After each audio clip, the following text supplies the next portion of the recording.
Hi hello ನಮಸ್ಕಾರ. ಎಲ್ಲರೂ ಹೇಗಿದ್ದೀರಾ? ಎಲ್ಲರೂ ಚೆನ್ನಾಗಿದ್ದೀರಾ ಅಂತ ಅಂದ್ಕೊಳ್ತಾ ಈ ವಿಡಿಯೋ ಬಂದ್ಬಿಟ್ಟು ಸಡನ್ ಪ್ಲ್ಯಾನ್ ಟು ಧರ್ಮಸ್ಥಳದಾಗಿರುತ್ತೆ. 2 ಡೇಸ್ ರಜೆ ಇದ್ದಿದ್ದರಿಂದ ಹಾಗೆ ದೇವ್ರನ್ನ ಒಂದು ನಮಸ್ಕಾರ ಮಾಡ್ಕೊಂಬರೋಣ ಅಂತ ಹೇಳ್ಬಿಟ್ಟು ಹೊರಟ್ವಿ. ಬಸ್ಸಲ್ಲಿ ನೋಡಿದ್ರೆ ಸೀಟೇ ಇಲ್ಲ. ಹಾಗೋ ಹೀಗೋ ಸೀಟ್ ಹುಡುಕೊಂಡು ಒಂದು 3 ಸೀಟು ಕೂತ್ಕೊಂಡಿದ್ದಾಯಿತು. ಸೊ ಧರ್ಮಸ್ಥಳದ ಕಡೆಗೆ ಪ್ರಯಾಣ ಸ್ಟಾರ್ಟ್ ಆಯಿತು. ಹಾಗೆ ಘಾಟ್ ಸೆಕ್ಷನ್ ಬಂತು. ಘಾಟ್ ಸೆಕ್ಷನಲ್ಲಂತೂ ತುಂಬ ಕಷ್ಟ ಆಯಿತು ಬಸ್ಸಲ್ಲಿ ಕೂರೋಕ್ಕೆ. ನಿಮಗೂ ಹೀಗೆ ಆಗುತ್ತಾ ಹೇಳಿ ಕಮೆಂಟ್ ಮಾಡಿ ತಿಳಿಸಿ.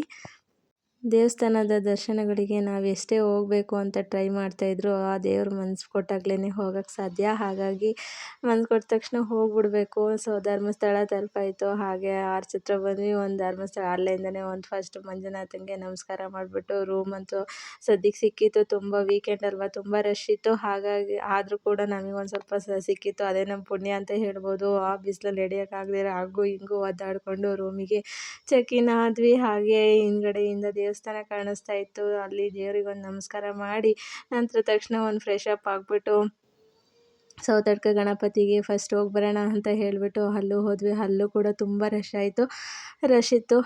ದರ್ಶನ ಮಾಡಿಕೊಂಡು ಪ್ರಸಾದ ಎಲ್ಲ ತಿಂದು ರೂಮ್